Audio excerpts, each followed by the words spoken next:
So this question is regarding your slide 25, which shows the doubling up in houses, that trend. So the question is, some demographers consider this a sign of pent-up demand rather than a permanent change in behavior. What data do you rely on to assume this is a permanent change in behavior rather than a temporary symptom of the Great Recession? Well, let me answer that kind of in two parts. And just first, I want to just make the observation that multi-generational family living is the way we have lived for 99.9% of our history. So it's not this strange thing. I'll tell you what's the strange thing. The strange thing is the generation and a half of nuclear families that we had between the early 1950s, right, and the early 1980s. That was the strange period in our history.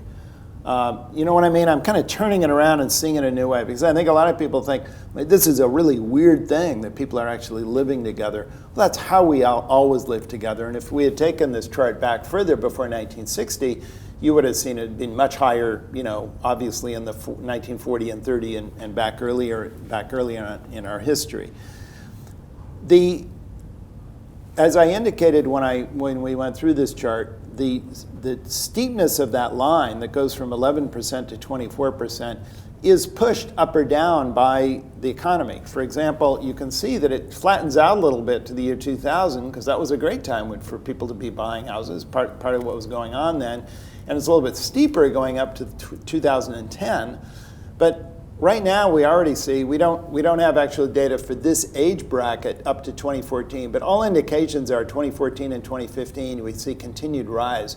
So this isn't coming down again, right? I mean, it's continuing to go up.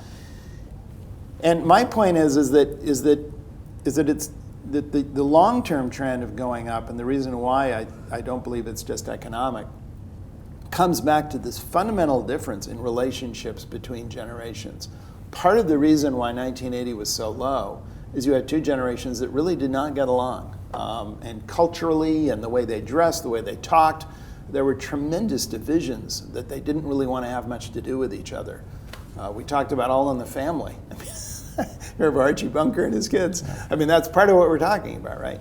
Today, it's very different. I mean, if I go in and talk to boomers and their first wave millennial kids, they sync their iPods, they watch the same movies, they wear the same brand name clothing, they're calling each other every day on the phone. One of the biggest issues I get with the millennials in the workplace is how attached they are with their parents. They're calling up their parents on every workplace decision. Increasingly, the employers are having, bring your parent to work week and so on. So bringing your parents with you as they grow older is not just in housing, it's in every other aspect of their life. And millennials having kids are using parents nearby as a child rearing aid, probably much more so than their parents ever did with their own parents.